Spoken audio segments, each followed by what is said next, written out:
មនុស្សពីរប្រភេទដែលអ្នកមិនគួរសេពគប់ជាមួយទោះបីជាពួកគេជាអ្នកមានក៏ដោយប្រសិនបើអ្នកសេពគប់ជាមួយមនុស្សមិនត្រឹមត្រូវអ្នកនឹងមិនត្រឹមតែខកចិត្តប៉ុណ្ណោះទេតែវាក៏ធ្វើឲ្យអ្នកខាតពេលវេលានិងប្រយោជន៍ខ្លួនឯងផងដែរដូច្នេះហើយទើបអ្នកត្រូវមើលមនុស្សឲ្យបានច្បាស់សិនមុននឹងសម្រេចចិត្តរាប់អានជាមិត្តនឹងគ្នា 1. មនុស្សគ្មានព្រំដែន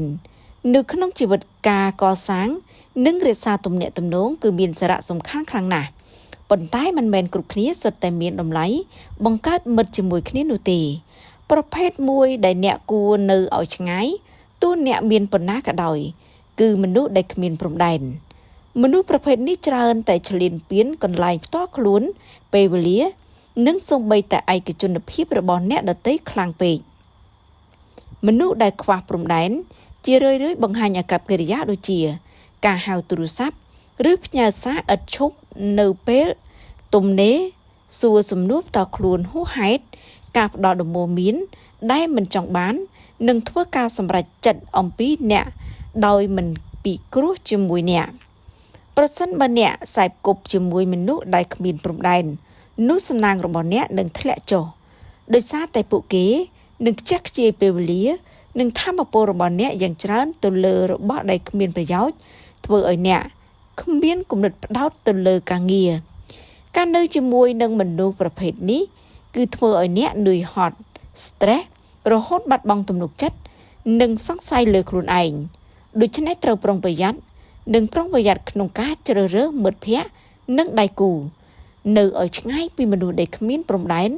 ដើម្បីការពារកន្លែងនិងពេលវេលាផ្ទាល់ខ្លួន 2. មនុស្សដែលគិតតែពីខ្លួនឯងមនុស្សប្រភេទទី2ជាមនុស្សដែលអ្នកគួរតែជៀសវាងការសេពគប់ជាមួយមិនថាពួកគេជាអ្នកមាននោះទេគឺជាប្រភេទមនុស្សដែលគិតថាខ្លួនឆ្លាតលើគេពួកគេតែងតែចង់ឲ្យអ្នកដទៃស្ដាប់ពួកគេគ្រប់យ៉ាងមនុស្សប្រភេទនេះច្រើនតែបង្ហាញភាពឆ្មើងឆ្មៃក្រអឺតក្រទមនិងមិនអើពើនឹងយោបល់របស់អ្នកដទៃពួកគេចូលចិត្តអួតអំពីសមិទ្ធផលទ្រព្យសម្បត្តិនិងឋានៈរបស់ពួកគេស្វែងរកការកោតសរសើរនិងការសរសើរពីមនុស្សគ្រប់គ្នានៅជុំវិញពួកគេការសេពគប់ជាមួយមនុស្សទាំងនេះនឹងជះឥទ្ធិពលអវិជ្ជមានដល់អ្នកពួកគេនឹងបញ្ចេញថាមពលរបស់អ្នកជាមួយនឹងការត្អូញត្អែទាមទាររឿងរ៉ាវដែលវិលជុំវិញពួកគេពេលដែលអ្នកនៅក្បែរមនុស្សប្រភេទនេះអ្នកនឹងបាត់បង់ទំនុកចិត្តរបស់អ្នកពួកគេនឹងធ្វើឲ្យអ្នកមានអារម្មណ៍ថាតូចអន់ជាងហើយតែងតែចោះចាញ់នឹងពួកគេ